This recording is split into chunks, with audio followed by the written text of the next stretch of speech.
هكلمك عن مخرج أفلام مصري حاز على شهرة عالمية، والحقيقة كل أعماله كانت مثيرة للجدل، خاصة الرباعية السينمائية الشهيرة بتاعته اللي تناولت سيرته الذاتية. المخرج ده نشط في صناعة السينما منذ عام 1950 حتى وفاته. عمل 12 فيلم تم إدراجهم في قائمة أفضل 100 فيلم مصري. تعرفوا مين؟ يوسف شاهين المبدع اللي خلدته السينما. يوسف شاهين ذكاؤه حاد وروحه ساخرة، مكانش مخرج سينمائي فقط، لا، حالة فنية إنسانية فريدة، جمع بين ثقافة موسوعية وبين بساطة الإنسان العادي.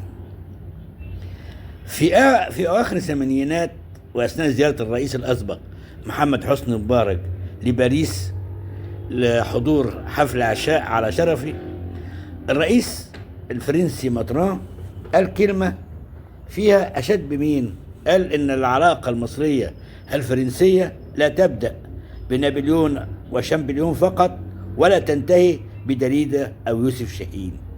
يعني وضع اسم يوسف شاهين بجوار رموز الثقافة والتاريخ دلالة على مكانته في الوعي العالمي. والغريب بقى ان يوسف شاهين كان حاضر الحفلة دي وكان متواضع جدا، ولا كأن رئيس دولة بحجم فرنسا بيتحدث عنه ويشيد عنه. على فكرة يوسف شاهين معروف انه متواضع جدا، وهو طبعا يعني حصل على جائزة السعفة الذهبية من مهرجان كان، ودي جائزة كبيرة جدا. ومرة حضر مهرجان كان وطلع في بداية المهرجان مخرج أمريكي كبير يتحدث بفخر عن مخرج استطاع أن يعني يقدم للسينما ما لم يقدمه أحد، وقعد يتكلم كتير جدا على هذا المخرج، لدرجة أن يوسف شاهين قال للست يا ترى مين العبقري ده؟ وفوجئ الجميع بأن هو يوسف شاهين وقاموا كرموه.